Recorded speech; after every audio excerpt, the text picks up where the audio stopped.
Oh, guys, we are with Dr. David Livingstone Smith today. Is that how you say it, or is it Livingston?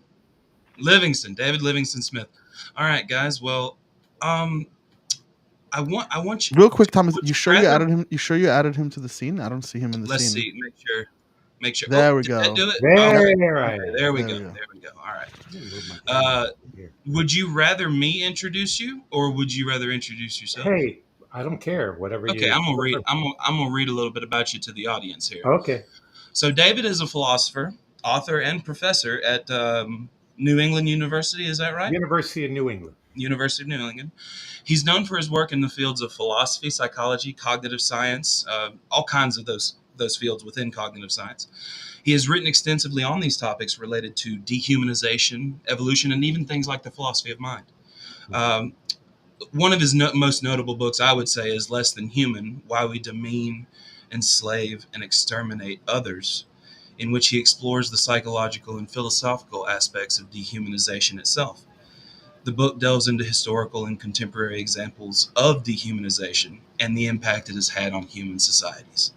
So that's mainly, I guess, we can talk about anything. I don't mind going into any subject. I love all philosophy and all psychology.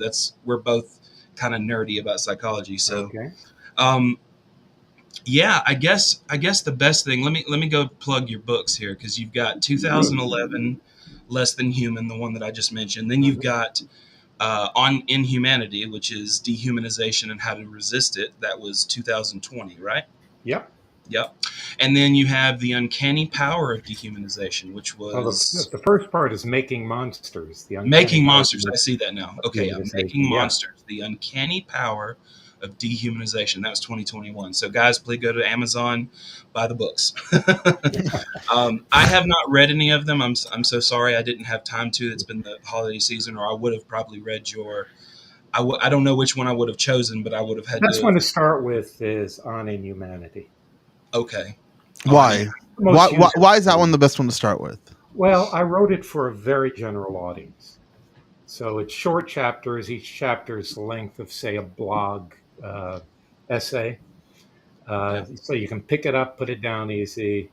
But there's no sacrifice of accuracy or rigor. It's just non-academic. Okay. So you Right. could think of that as sort of the undergraduate version, and Making Monsters is the graduate version. Okay. Yeah. I see. Well, let's talk about. Do you? I have questions, of course, for you, but Okay. let's talk. Let's talk about Inhumanity. Can we dive a little bit more into that? Well, it's the same. On Inhumanity, you're going to get the same picture as Making Monsters. So we're dabbling into my current views on dehumanization. Yeah. Okay. Hold So, on a second. My internet's So being weird. you know, Oh, it's go been ahead. weird. Go ahead now. So let's just off the bat, like we're seeing a conflict in Ukraine, we're seeing a conflict in Israel, and we're seeing a lot of dehumanization happening in these conflicts.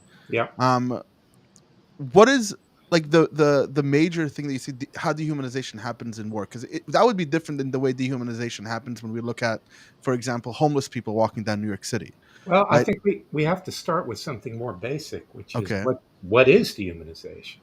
Yes. Because that word is thrown around a lot, and people mean very, very different things by it. Ever since it was introduced into the English language in the early 19th century, it's just accumulated lots of different meanings. So even Mhm. scholars, you know, don't agree on the meaning they give to that word. Now, there's not a right meaning and a wrong meaning. It's just we have to be explicit about what we mean. So here's what I mean. To dehumanize others is to conceive of them as subhuman creatures.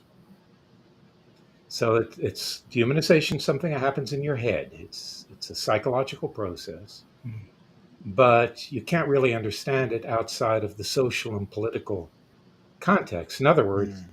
you can't just look in people's heads. I think you have to look at what people's heads are in order to understand dehumanization. So it's not just bad treatment, and it's not just atrocity.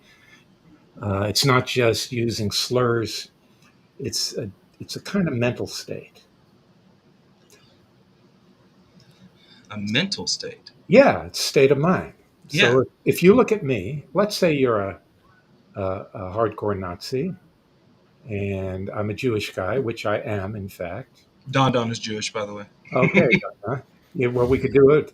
You look at Don Don, you look at me, and oh, happy Hanukkah, Don Yes, happy third night of Hanukkah. Don. And you would see us as what the Nazis called Untermenschen, subhumans. Um, Yep. Now, that's kind of interesting, isn't it? Yeah.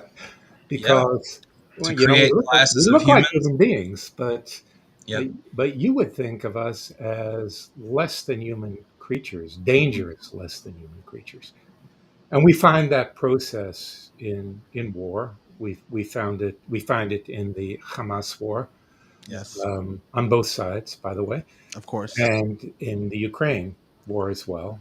Yep. It's pretty standard in war, especially when the opponent is racialized. The opponent is seen as belonging to a different race, because dehumanization and race are very, very, very closely and intimately connected. Mm. Do you think like so?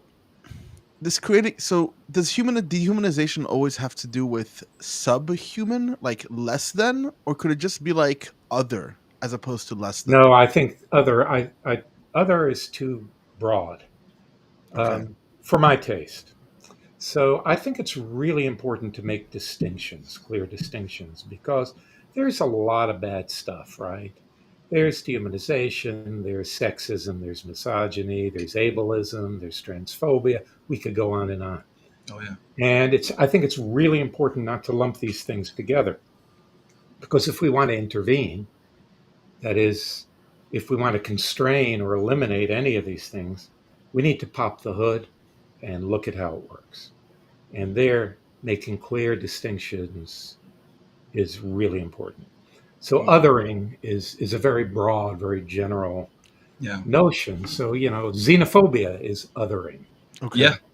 but It that is. falls short of dehumanization. Homophobia is othering. It Yeah. falls Okay. short of Yeah. dehumanization. Dehumanization. Okay. So the underlying substance here is a So, class of subness. You know, like yeah. a supervenience kind of thing. Yeah. Sub in a very radical sense, right? Yeah. Yeah. In a Extremely very radically. basic sense. Yeah. Yeah. So Go what ahead. is this other? What is this other form or notion that people describe when they say dehumanize? Because you said people disagree on this, right? So you Well, hold the they idea. use all right. So most of the literature on dehumanization is in social psychology. Mm. And when I came on the scene with my first book on dehumanization in 2011, virtually all of it was in social psychology. And even social psychologists have different views. So the main view in social psychology is that dehumanization involves attributing either animalistic or machine like traits to others. I disagree with that view. Another social psychological notion is that dehumanizing others is to see them as mindless, as not having minds. Yeah. Um, Interesting. Yet another version of the social psychological view is to see the dehumanized other as having no agency and no experience. It's kind of similar to the mindless Mm. notion. Yeah, it sounds similar to it, Yeah, but it's different in the sense of like you could say that like I don't know, like a chicken has a mind but doesn't really have experience that we care about, right? yeah. Okay. The folks who kind of take that view uh, would agree with you. I don't take that view. I think it's inconsistent with paradigmatic examples of dehumanization. Yeah, Okay. let's delve into that because I think it's interesting. What Okay, Right. so yeah. Yeah. Go ahead. let's talk about mindlessness. Uh, well, here's a paradigmatic example of dehumanization: Nazi anti-Semitism. Oh yeah. I've already mentioned Nazis saw Jews as Untermenschens, as subhuman, uh, but they also thought of Jews as fiendishly intelligent. So anything Okay. but mindless and anything but lacking in agency. They saw Jews as controlling the world. and Yeah. as their mortal enemy because of that. Yeah. So That's true. I think that the mindlessness view, it Falls falls the apart. first hurdle. Yeah, that's easy. Yeah, Yeah, that's an automatic example and negation of what that means. yeah, yeah.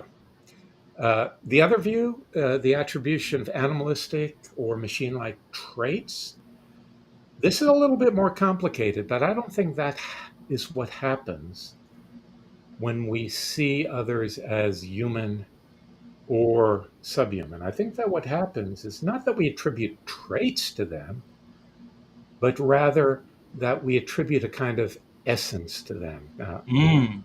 To explain that properly, I have to go into a little bit of psychology. So, I'm down. Yeah, I mean, I'm you okay, would have to define humanity in order to say dehumanization of a that's person. right. No, that's very correct. Right. important. So Yeah. so before we go, let's define humanity. What is it that makes something uniquely human that therefore can Okay, cool. dehumanize? Okay, so again, there's disagreement about this, and I have a view which is different from all the prevailing views. Mm. So, what's a human? Well, you ask most reasonably educated people, and they'll say, well, science has told us what a human is. It's a member of the species Homo sapiens. But if you actually look at the scientific literature, that's not the case. So some people say human equals Homo sapiens, some say it equals genus Homo, some say it equals every one of our lineage since we parted ways with the chimpanzees about 6 Mm. million years ago. It's all over the map. And the reason it's all over the map is that human isn't a scientific concept. It's a folk concept. It's a Social. vernacular Yeah. concept. And so the question, well, what's a human being, then is a philosophical question, not a scientific question. I agree. I actually agree a lot. I It's think a about lot the of times. relationship between two different vocabularies. You could Mm-hmm. put it that way. Mm. Yeah. Now, if we actually look at the way it's used more generally, so some people would say human equals all the things I just mentioned, the various scientific usages. Some, like the Nazis, would say human equals the Aryan race. Some would say human equals the members of my ethnic group or even my Mm-hmm. village. Uh, so, what do all these things have in common? That's the question I ask. And my answer is human actually means my kind, however you think of my My kind, kind. Okay. because the humanity of the speaker is never in question, right? It's always the others, someone else.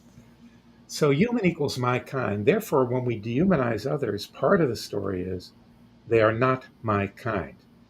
And I mean my kind in a very radical sense, my essential kind, or Yeah. maybe more accurately, our kind, because it has to do with Yeah. collectives rather than individuals. Yeah. Do you think that was kind of going through the minds of the Nazis that ran Auschwitz, and they have pictures of them enjoying themselves on weekends and going out to parties and all this? Sure, sure, Yeah. sure. The Jews were not my kind. They didn't have a human essence. They Yeah. were they were radically other and dangerously other. In a lot of conversations that Thomas and I have with people, philosophical conversations, like a lot of times, I bring up this idea, like people say, "Oh, you can't treat an animal inhumanely, or you Mhm. can't treat a dog in this way. It's not a human way. Like you're treating it inhuman as if it's not a human." Yeah. Uh, is that something that, in a way, it's the opposite of dehumanizing? It's taking something that we can consider, we make it into like a human, we Well, bring it into our if you category. include it as my kind, it's human, on my view. Okay. Mm. So So like, my dog that passed away this year, we're sorry. still getting over it. Sorry about that. She was we called her a certain person. That was our term for her. In That's every significant respect, we treated her as one of us, as our kind. yeah. So it just depends upon how you want to draw that circle of inclusion. Mm. What beings you want to identify with. Or like what beings have like have moral consideration almost? No, because look, No? that would Okay. exclude babies from the category of human. That's true. That's true. They don't have moral consideration until what? Object Later, permanence. it's Oh no, great. I was gonna say Past that we object have more. permanence and all that. I was Yeah. gonna say that we have moral consideration towards them, Ah, like well, the but we can opposite have around. moral consideration towards dogs or fish. I mean, It depends upon Depends. what beings we regard as worthy of moral consideration. Some people have moral consideration to plants, or Some people even inanimate objects, books. Yeah, that's what I was about to say. Yeah, Yeah, if you look at hoarders, you know yeah. those. Yeah, Well, look at people's attitude towards sacred books, uh, yeah. Mhm. or monuments, or corpses.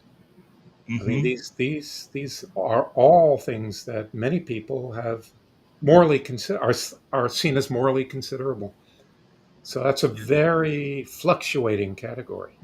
So so just the consideration of what is human, the way people, individuals, because you said you're taking like an individualistic Yeah. approach to try to understand dehumanization. Mhm. It's not just like the social one where we're like, oh, it's by some sort of operation, like, oh, comparing humans to an animal. That'd be a social way to approach it. You're taking an individual human understanding of I'm what do doing people do. I'm doing both Both. because the notion of the human, and actually more particularly departures from it, notions of dehumanization, tend to be ideological, and ideological notions are collective by definition.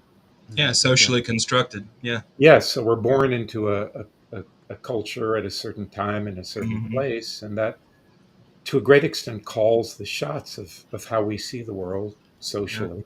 Of course, all of us can rebel against that to some degree and push back against that, but it's not easy because we're all marinated in these ideas. We're enculturated in that marinating sauce. Yeah, yeah, that's right. Yeah, exactly. Go ahead, Don Don. I see questions in your eyes. Yeah, I, I see them too. I have questions, and I'm trying to understand. So, like,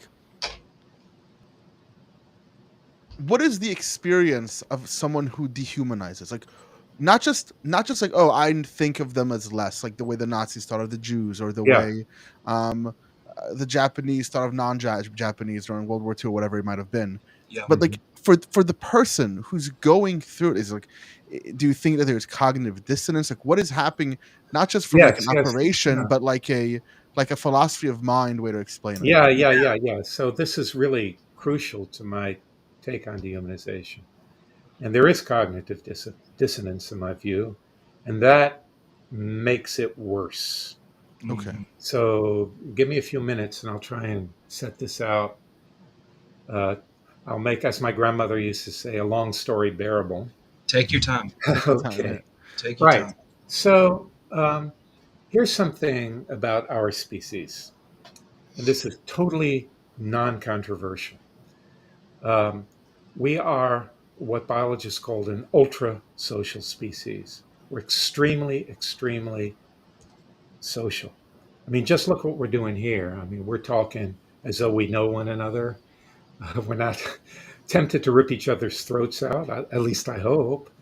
Uh, but we've just met, and that's human beings are by far the most social mammal there is. Um, and our sociality extends very, very far. So, for most social animals, sociality extends only to the immediate breeding group. But in our case, it's quite different, and we know that because human beings have been engaged in, say, long distance trade since deep into prehistory. And trade requires these social relationships of exchange, right?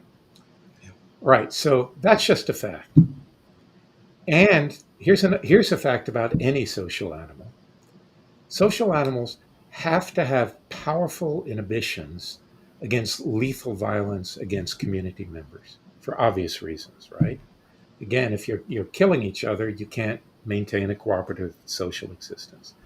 And we find that in all social animals, right down to the ants who do this with chemical signals. Um, so, human beings being ultra social, two things follow from that. And one is might sound a little bit puzzling. We must have powerful inhibitions against lethal violence against one another. That's a condition of ultra sociality, and even sublethal violence, by the way. Now, the second is that we're exquisitely sensitive to members of our own kind, particularly in response to the sight of a human face. You look at a human face, and in particular, a pair of human eyes, and you just can't help seeing human. Boom. It's automatic. It's modular. Mirror neurons. Exactly. Yeah. We know there's an extensive literature in neuropsychology that shows that our brains process faces differently than anything else. Faces are special. Yeah. So you might say, well, that seems strange because if history is littered with corpses, right? So Yeah. where do you come off saying that there are these powerful inhibitions against lethal violence in our species? Hmm. Well, there's another fact about human beings that we need to bear in mind. We've got these great big brains, and we're capable of imagining alternative scenarios and thinking instrumentally.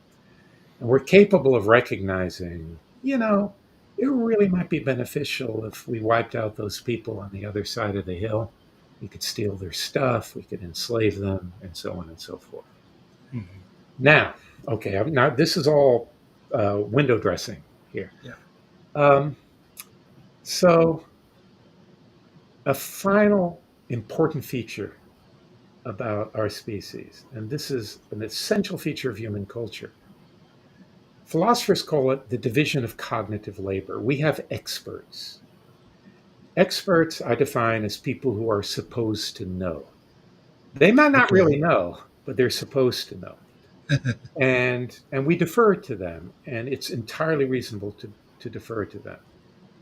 To give you an example, I'm sitting on a chair here in my study, and microphysicist says this chair is mostly empty space. And I agree, even though that's not what my eyes tell me, because the microphysicist is supposed to know, right? They're an expert. Yeah, they're an expert. So I defer. I cognitively, I epistemically defer.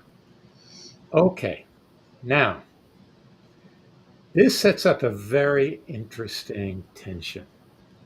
Because when we encounter other members of our species, if I'm right, we can't help seeing them as human. It's this automatic response that I described a moment ago. Yeah. But we also defer to experts. Now, it's fine if the expert is a microphysicist. What if the expert is Joseph Goebbels, who assures us that Jews are subhumans? What if the expert is a 19th century American race scientist who tells us that people of African descent belong to another and inferior species? What if they're a religious leader who gives us this sort of propaganda? What if they're a radio host, a hate speech jock that gives us this propaganda? Well, if we put them in that role of expert, then we defer. And this sets up a tension. Because on one hand, then, we see them as human. We can't help it. But on the other hand, we take on board the view of the expert. And by the way, the expert can be your parents, it could be your pastor. I grew up in the Deep South in the 50s and 60s, and everyone had blatantly dehumanizing racist ideas. Yeah. Is that where the cognitive dissonance comes in? Where on one hand you look at them and you see that dissonance comes in. Now, we're not going to stop there. So let me go a little bit further. You're fine. Here's a fact about dehumanization. In the most toxic forms of dehumanization, the most dangerous ones, the ones that lead to genocide and extermination as violence, the dehumanized other is not simply seen as a subhuman animal. They're seen as a monstrous or demonic being. And that requires an explanation. So, for example,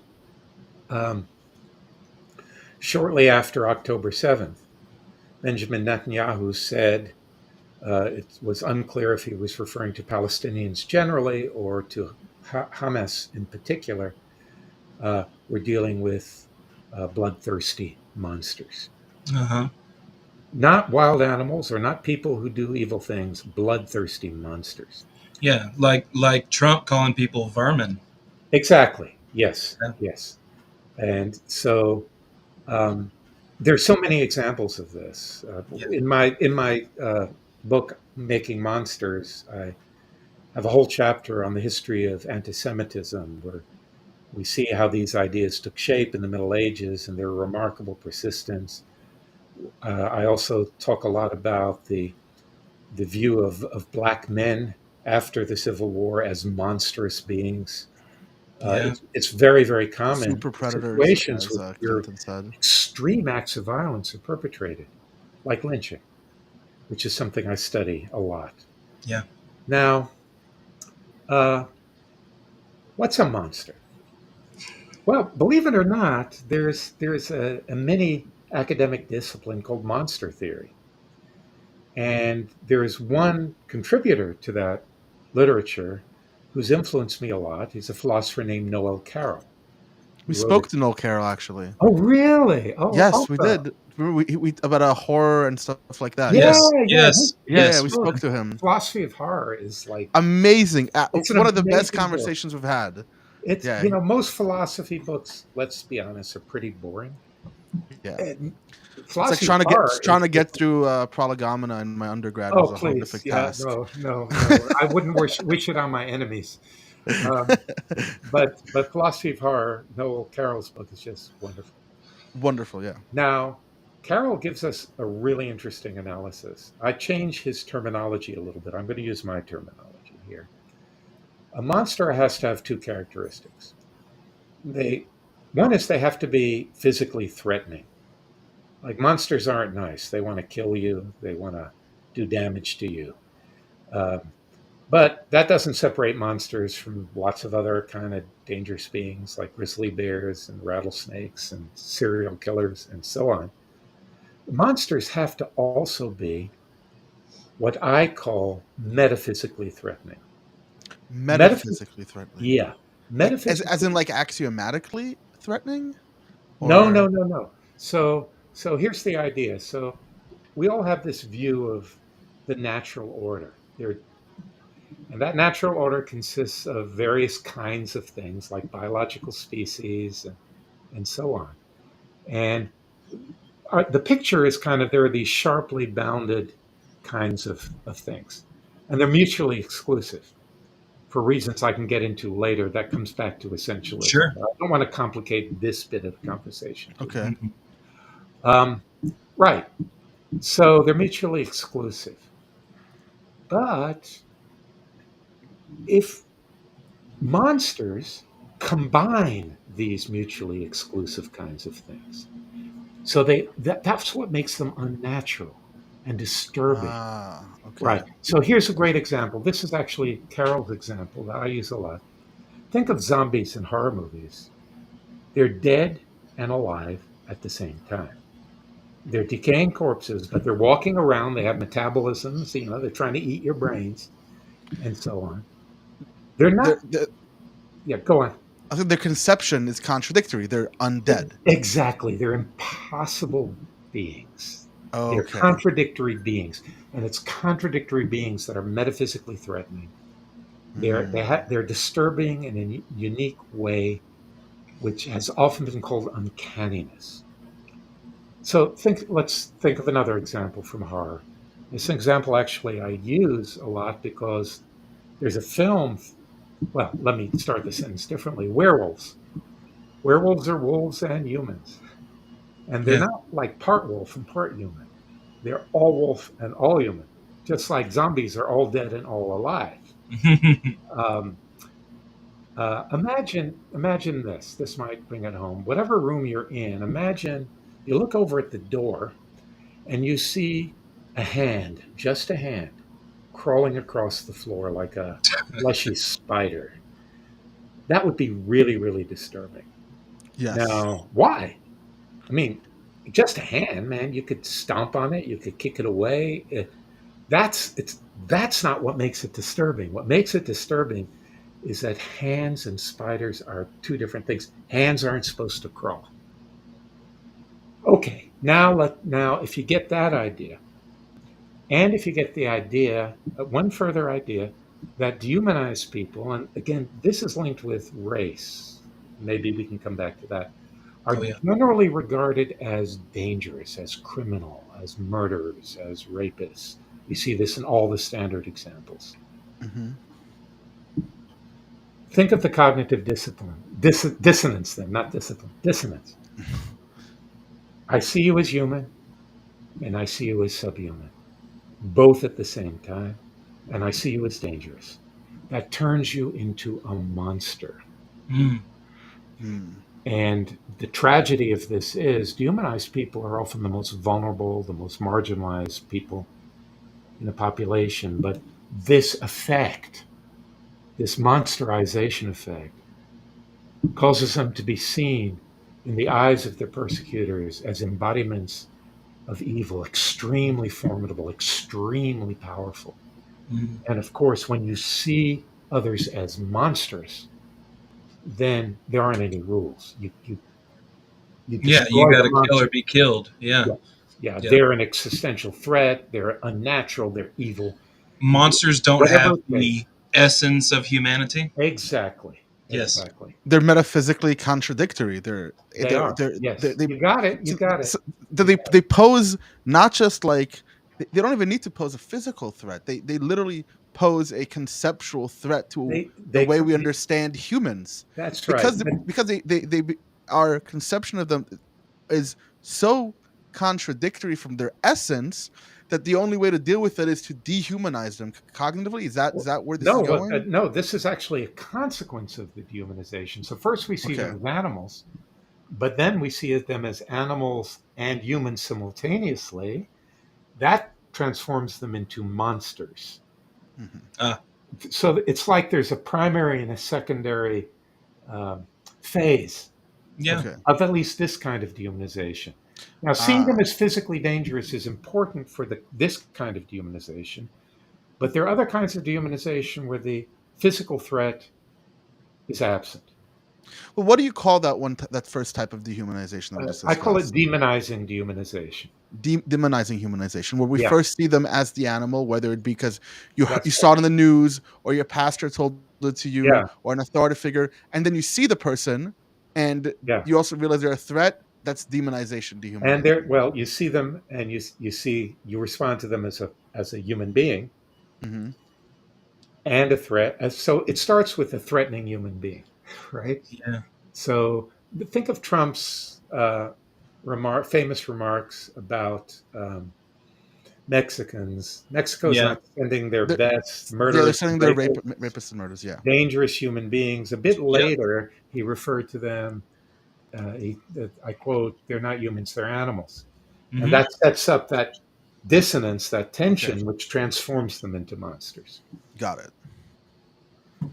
Yeah, and that's the whole point is they don't have the essence. And that's why it is a philosophical question. And I love that you brought that up. I mean, it's Mhm. so important I mean, I'm to still like understand. loving the idea of Co- metaphysical, what did you ah, say? What? Metaphysical metaphysically threat. Yeah, metaphysically threatening. Yes, I love it. yeah. I love this Yeah, concept, metaphysically yeah. threatening. So there's The a really cognitive interesting dissonance. literature that I didn't think of this uh, just out of my own imagination. Yeah. There's the literature goes back to the very early part of the 20th century, um, and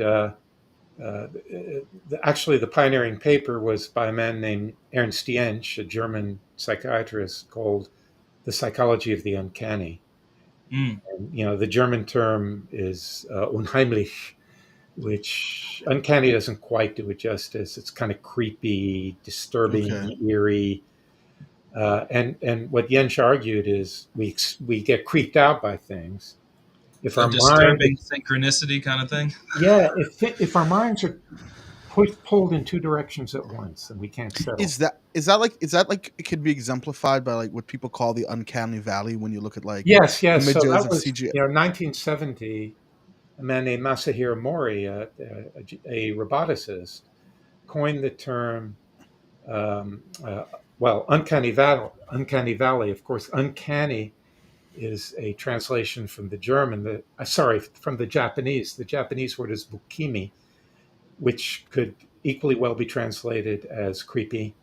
So the title of the paper could be The creepy valley. Creepy translated "The Valley. Valley of Creepiness." I love it. And basically, he says the same thing that Jentsch had said in 1906. I can't believe he didn't read Yench. And in between, there was an anthropologist named Mary Douglas who took a slightly different take, but it's the same kind of territory. And it's Douglas that Noel Carroll draws on extensively for his Mm. notion of, he calls it cognitive threat. What I call Cognitive metaphysical threat. threat, he calls cognitive threat. I Why do think we why do you might choose to ignore the call it? philosophy. Yeah, why do you Sorry. choose to call it metaphysical threat as opposed to cognitive threat? Because I think cognitive threat is too general a term, whereas metaphysical threat, I think, zooms in on exactly what's going on here. Now, metaphysics is all about what exists and what kind of things exist. Yeah. Yep. And so, what we have here is the idea of contradictory kinds of things exist, things that don't fit into the natural order, unnatural beings, impossible beings. That idea of like completely seeing something in two complete ways, Yeah, not half and half, but two complete whole things at the same yeah, time. That that's the It's like part that 2 = 1, you know? It's like one of those things. Seeing yes, a yes, yes, 2 = 1 is metaphysically horrific. exactly. Yeah. Think of it this way. If someone could be dead and alive, completely dead and completely alive, then anything can happen. Mhm. And yeah. horror movies really play on this. That sense of disorientation, which is a really important element, say on Nightmare on Elm Street, say, for example, right? Anything can happen, so one is totally vulnerable. There's no safety anywhere, It's like the principle and of explosion. Anything can happen. no, exactly. In fact, in On Inhumanity and in Making Monsters, I said that metaphysical threat is the existential counterpart of the logical principle of explosion. So you're right on the money there. I Mm, see. mm. Go ahead, Don Don. No, I'm I'm just waiting soaking for. this in. I'm loving this. This is Yeah, great. I'm just wait. What's so we have the demon dehumanization, Yeah. that process. What's another one? What's So another the process? other the other one, which I have not worked on too much, because the reason I That's do the okay. work. Don't worry about it. No, it's important. The reason Oh, why I I do thought the you were work. worried about your phone dinging. I'm sorry. Oh Oh, no, that's no, you, Don Don. That's you, isn't it? That's no, me. no. My phone I is don't know. dinging, but it's No, it's not it's me. No, you're actually fine. You're fine, brother. It's okay. it's my wife. Yeah, we can Because always make the. we have family from Jamaica visiting, and she's just Oh, Ah, picked okay. them up at the airport. I told I her to see. keep me informed with text messages, so Yeah. Well, at the so end I of the know when to day, get off this conversation and get ready for the Jamaicans who You would. well, you tell us how long you can stay, my friend, as long Yeah, as you yeah. want to. So, Okay. Well, I'm good for at least an hour. okay, okay, good. perfect. All right. We're We'll at And about continue. 40 minutes, so we have another like Yeah, 20 yeah, ish we'll minutes. continue for a little bit longer. Don Don, yeah, reframe that for us. because there's a lot to talk about Yeah, here. so let's talk about this less explored version of Okay, dehumanization. so So I call it. I have I have a two-part question. What is it, and why is that one less explored? Why do you feel like you've explored it less? I've explored it less because I'm primarily interested in. Um, I it's a little bit complicated. So I've been primarily interested in genocidal violence, Okay. and genocidal violence typically involves demonizing dehumanization. And by the way, just by the way, it's very gendered. So it's males who are the primary targets of Of course. demonizing dehumanization. Yeah. If we look at lynching in the American South, for instance, there are 4,000 plus recorded cases, Yep. probably many more unrecorded cases. Horrific cruelty. Most Americans don't have a clue about the cruelty of lynching, the torture, the bodily mutilation. I live in I, Alabama. yeah, right, right. Well, I come from Florida, which would Oh, okay. per capita, the highest incidence of lynching in the United States. Really? Yeah, North Anything. Florida, right? uh, probably primarily North Florida. Yeah, although my hometown there was a lynching in the 30s. Um, Mm, so, and my hometown was in South Florida. yeah. Um, so, 90 more than 97% of the victims were men, black men. The other kind of dehumanization I call enfeebling dehumanization. In Okay. enfeebling dehumanization, you have the metaphysical threat, but not the physical threat. Okay. Um, Now, the only examples of this I've studied at all carefully is the dehumanization of disabled people, particularly cognitively disabled people. And all of my research is basically concentrated on the Nazi so called euthanasia program, Yeah. right? Yeah. They killed cognitively disabled children. Thousands of mentally, Yeah, yeah, no, neurodevelop. If tens you of had any thousands. neurodevelopmental disorder, Intellectually you might as disabled. well. That's Yeah, that's Yeah, the that's that's right. the there that's you that's go. that's And the they term. called them useless eaters. They used a term from Martin Luther, actually, who used it in exactly the same way. Massa carnis, a mass of flesh. Pediatrician said they were devoid of souls. They were just pieces of meat Mm, uh, to be disposed of. Right. So that's another kind. I need to do more research into that, but yeah. yeah. So Currently, would this kind my of thing full time. be? I'm Go ahead, sorry, you don't Thomas. know. Go Let's say on. currently my full time job is working with people with disabilities, Right. cognitive disability, mental disabilities, and Yeah. it's interesting because a lot of times when either people who haven't worked with them first interact, Hmm. they report feeling very disgusted by their Hmm. mannerisms, their Hmm. appearances, how they maneuver. But Yeah. the more you spend time with them, quickly you realize you're literally just a human. Yeah. So There's you gradually attribute a human essence Yeah, to them yeah, on the basis of familiarity. yeah, Yeah. yeah. interesting. That's the And philosophical. That's the question, that we're answering with all this is, what is the essence? What How is do the we yeah. essence of how it? do we how do we define the essence in any other terms? I don't know, but I love So considering. really, to understand the essence thing, we have to go to in my view, a psychological research program. Hmm. The term essence has been around for a couple thousand years, Yeah, Hmm. and philosophers who love to split hairs have, you know, given various meanings to it.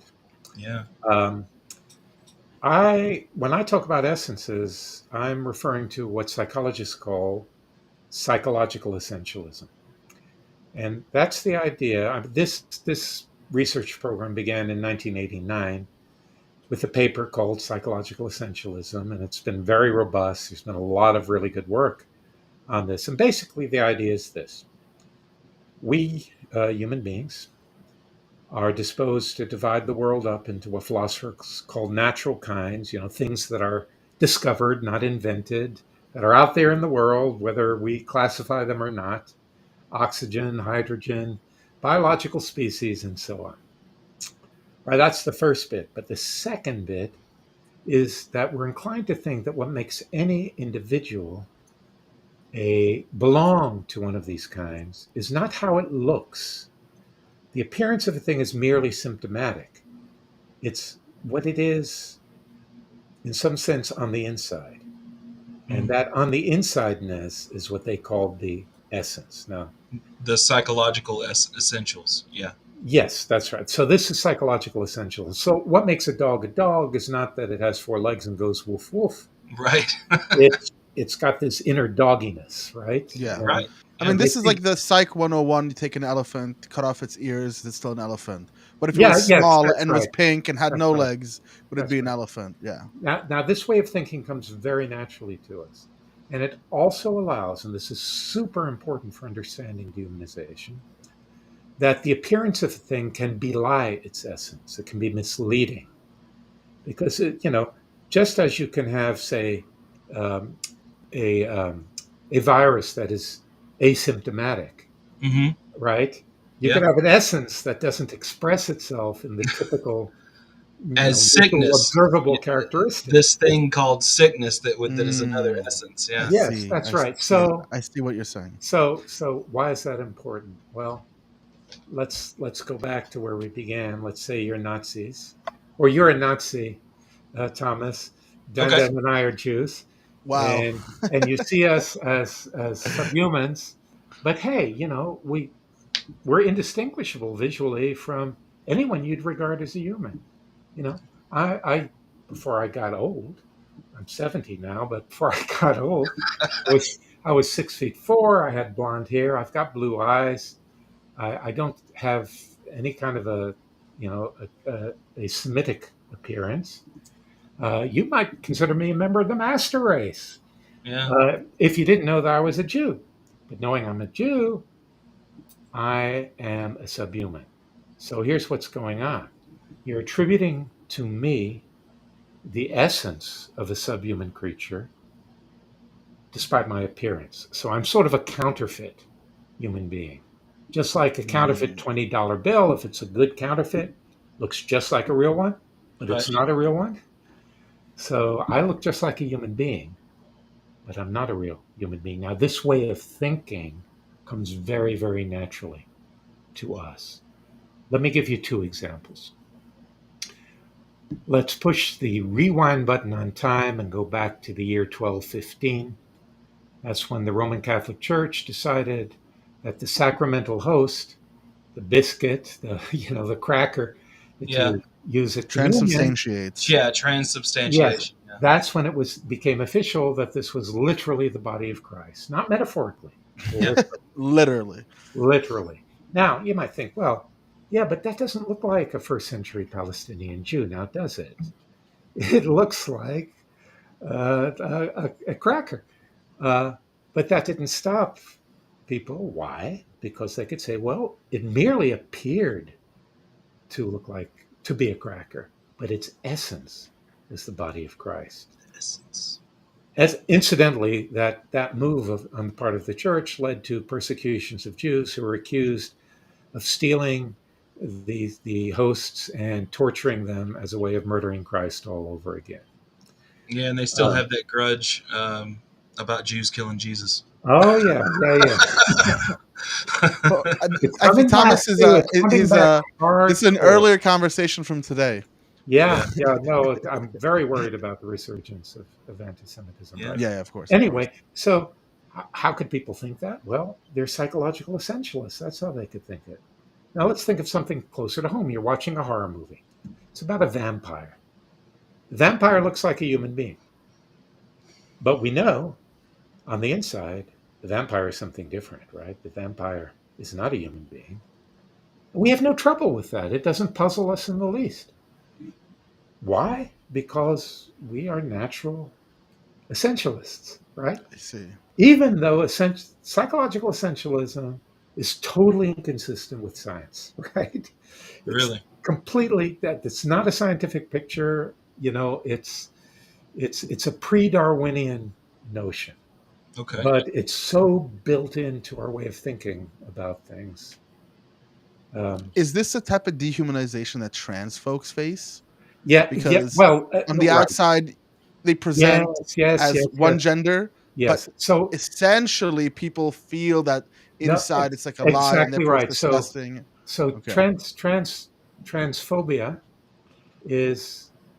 arises from, I think, a sense of metaphysical threat.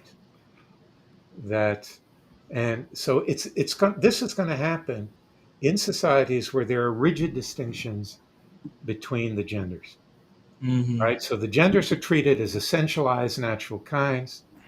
Trans people then are seen as unnatural beings that transgress those boundaries. They're metaphysically threatening, and this elicits this powerful sense of aversion. Mm-hmm. Yeah. I see Go this. ahead, So dehumanization dehumanization is Yeah. one that's based upon threat.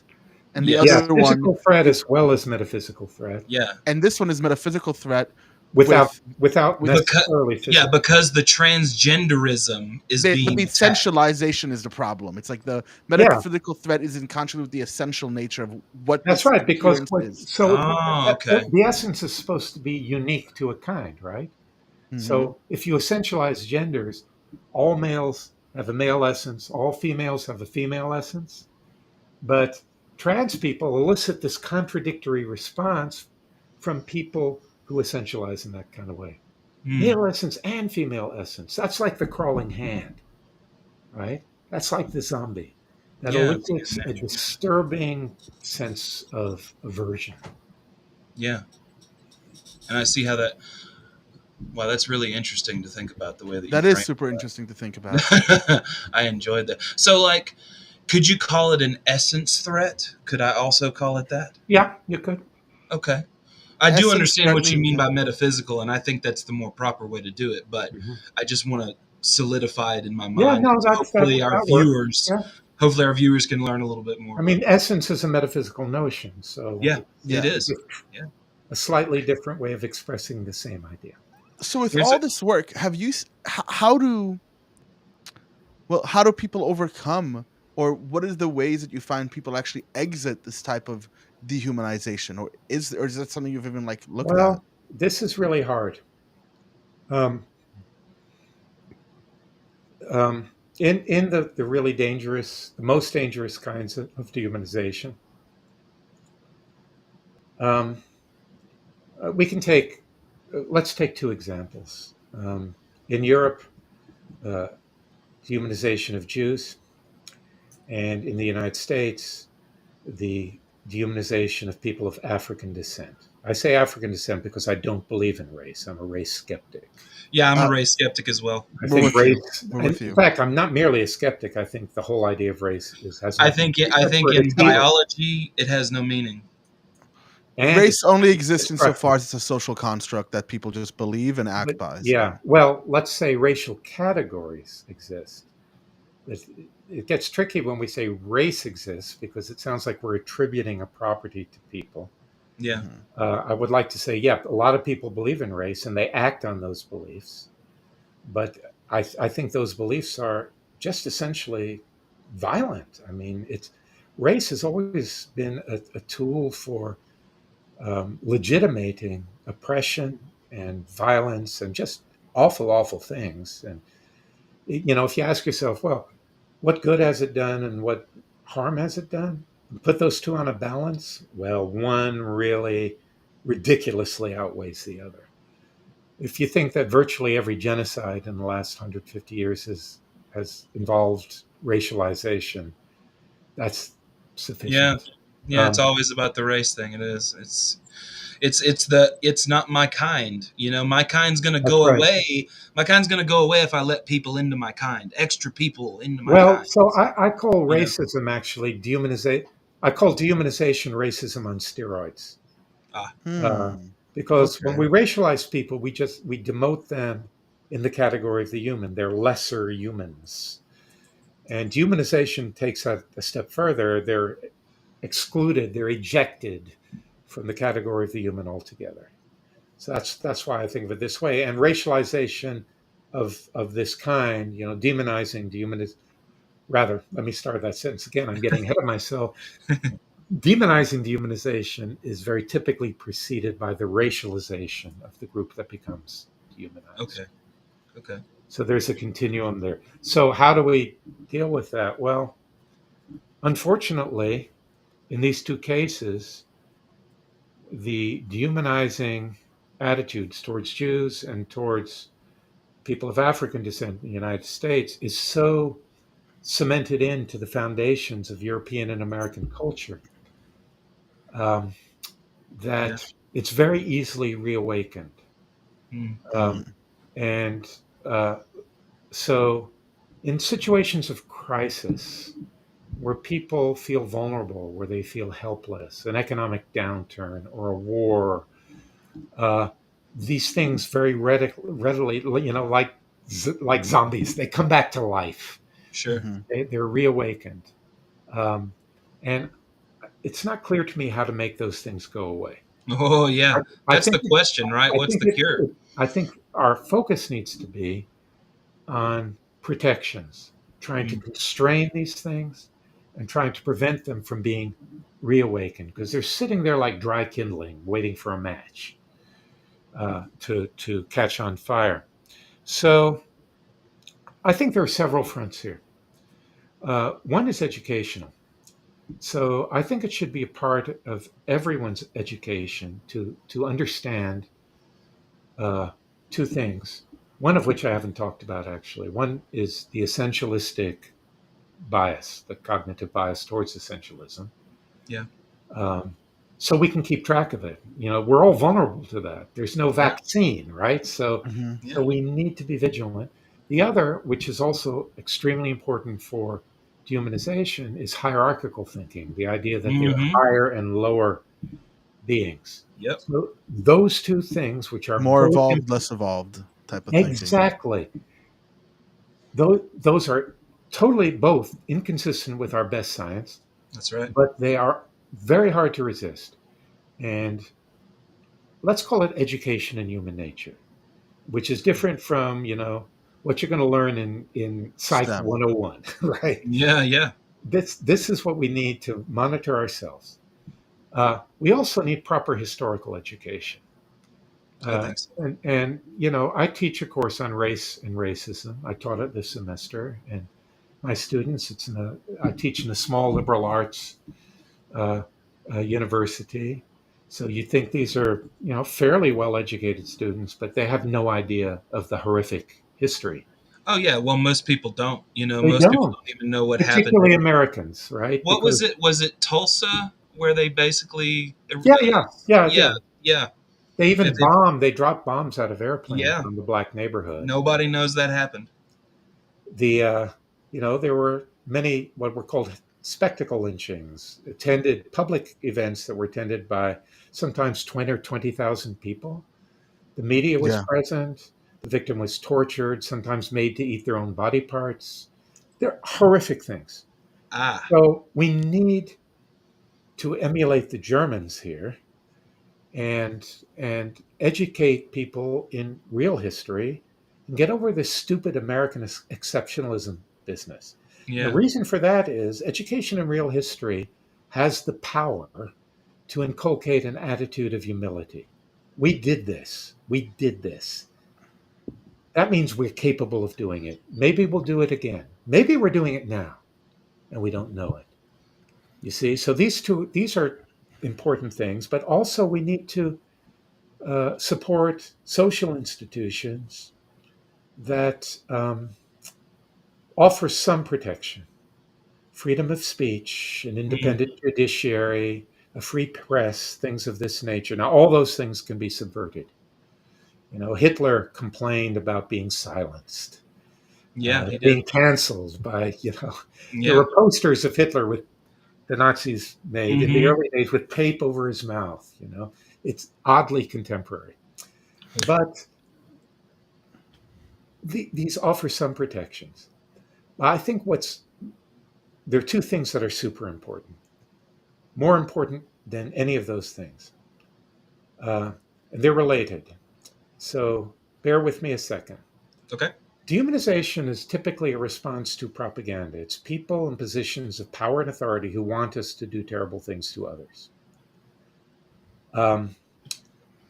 Now, I've done a lot of work on propaganda because of its relationship with dehumanization, both on Inhumanity and Making Monsters has a lot about propaganda. Mm. And basically, my view, which I take from a remarkable man named Roger Monicarl, who was a PhD in philosophy, anthropology, and a psychoanalyst. Wow. A polymath. And he had the opportunity to observe Hitler and Goebbels in action. Mm. Is that authoritarian propagandists do two things. They make their listeners feel vulnerable, helpless, and then they offer salvation from that helplessness. Yeah. Right? And they're most effective when they can exploit real vulnerability. So, it was the Great Depression that was a boon to the Nazis. They didn't do very well before the Depression. In the elections, but the depression, the pain, Help them. the vulnerability, combined with the humiliation of the Treaty of Versailles and the inflation that came right after that. This is how the demagogues sweep in. Exactly. You know what I The mean? violence in the street, the battles between the right-wing groups and the left-wing groups. Yeah. This really gave the Nazis the opportunity to say, we will put an end to this. We're the Yeah. law and order people. We will recover the economy. We will make Germany great again. And that's Well, literally what we yeah. What said. do you think about Trump saying he's going to be a dictator for the first day? You Well, think look, about I that? I'm I've been just playing. writing about You don't Trump. have to. I've been writing about Trump since Go ahead, 2015 please. because when he made his first speech, when he threw his hat into the ring, it followed that playbook to the letter. To the letter. The playbook that Money Carl, the man I just mentioned, described Hitler and Goebbels using. First, you make the audience feel helpless, hopeless, and depressed. We're the laughing stock of the world. Everyone's taking advantage of us. That's exactly what he did. Then you get them paranoid. The Mexicans are not Yeah. sending their best, they're sending rapists and murderers. Then you offer magical solution as a savior. Only I Can help it. can make America great again. That's right. So I was warning people from day one, and my progressive friends Yeah. would pat me on my head and say, "Silly boy, this is just a joke." I said, "No, you don't get it. You really don't get it. This is powerful No, stuff." it's scary and it is powerful. Don Don, Yeah. what do you think about that? About Trump saying that? I mean, you know what I think about Trump. I think he's the most dangerous doofus that the world has seen in a really Yeah. long time. I agree. Yeah. It's a type of he's an extremely intelligent narcissist, and Mhm. he just follows the crowd as the crowd wants him to Yeah, do, he's a and salesman, he right? He's yeah got a gut feeling about what works. I don't think he's got it up here. yeah he's not a real politic, right? He doesn't actually know what he's doing. And he He always just tells us, does. but he tells us exactly what he's going to do, Yes, he too, does, right? and no And one people believes don't him, believe and it. no one believes him. We should believe him.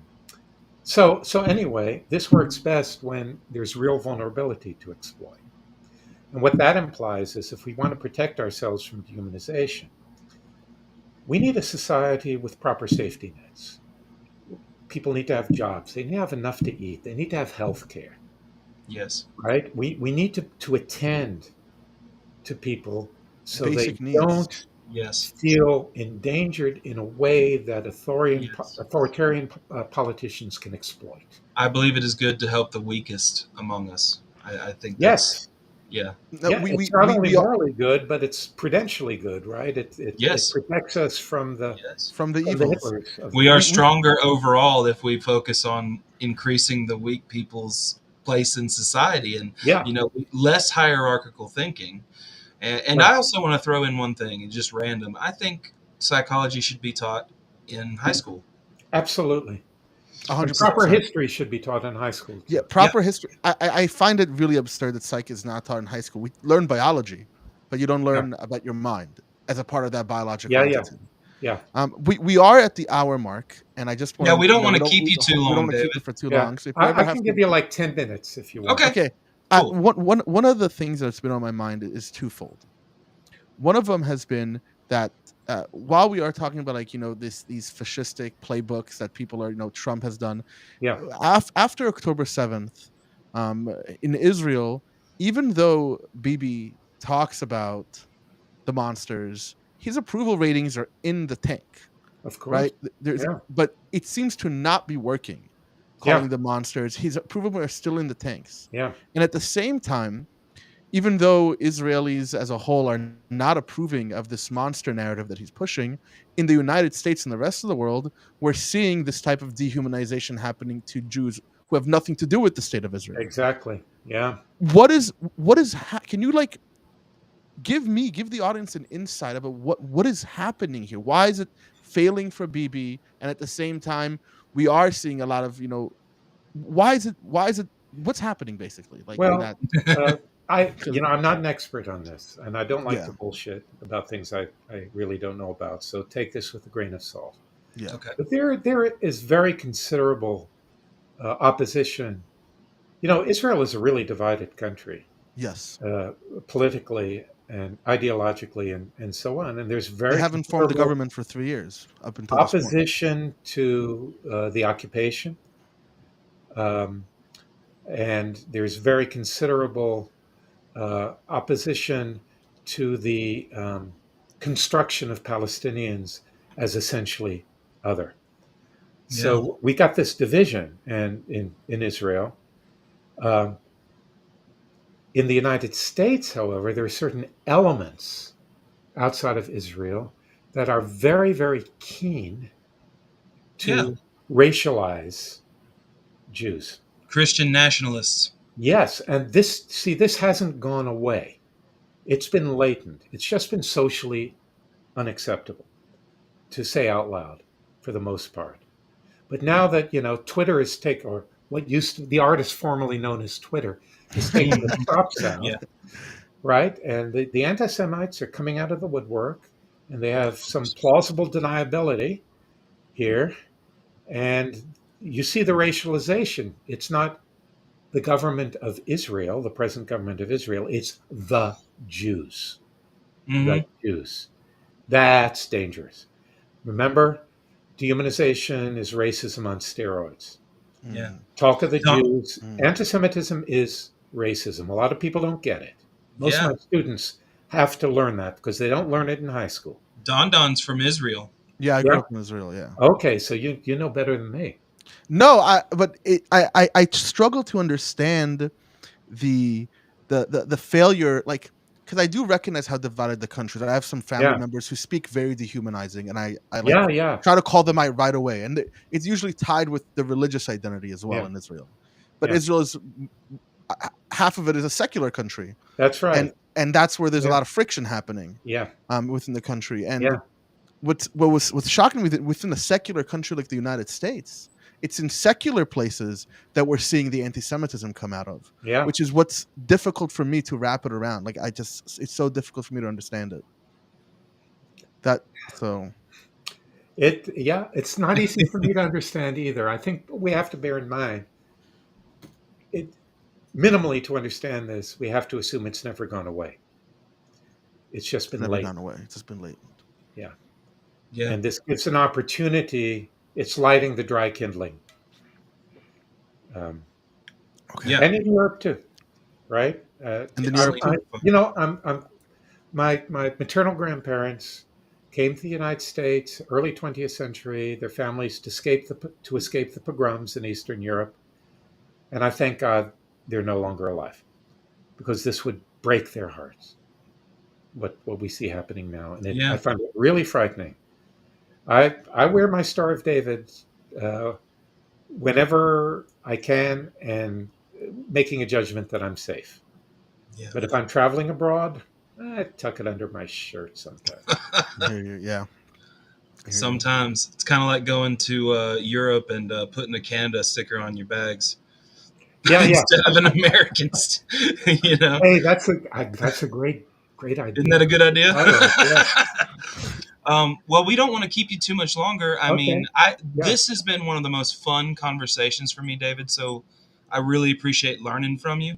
Oh, I've enjoyed it very much. It's been amazing. It's been amazing. I have never thought of the idea of metaphysically horrific. I'm loving it. Yeah. This is my new thing right now. I don't know how else I'm gonna, but I'm definitely going to be reading your graduate level book.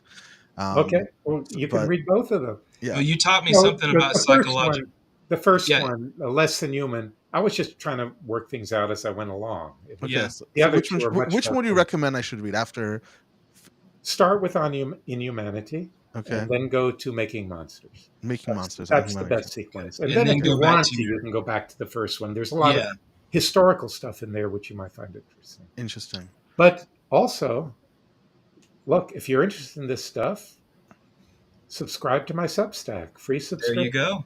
You have a Substack? Oh, absolutely. Everyone subscribe to the I got lots of essays on race and dehumanization in the news, stuff going on in Israel and you know what? Go to University of New England and take his course. Well, I don't teach it. I teach about race, but I don't teach dehumanization. Sure. Oh, okay. Wouldn't that be nice? I squeeze it into my courses, right? Oh, I see. Yeah, that's the best way to do it. Well, all right. You taught me a lot about psychological, essentialism. I love the idea of that. I love the idea of metaphysical threats and the difference between Just to recap for the audience, the demonizing, dehumanization, and the enfeebling dehumanization. Yeah, and there's a lot to think about there, and I think people are going to chew on this for a while. Awesome. So I'm going to go ahead and Yeah. I'm gonna go ahead and plug my channel, which is Thomas Panter, or the Pangburn Universe on YouTube. Don Prager, my best friend over here, he is on the Pangburn Universe. Search his name, Don Prager, Pangburn Universe. You'll get there. And also, go read David's books, because they're gonna teach you a lot about the stuff that we just talked about. Yeah. All right, guys, we love Bye you bye all. now. Thanks for coming, and we're gonna go ahead and end the broadcast. Good night. Okay. Bye bye now. Bye bye, everyone. Bye bye.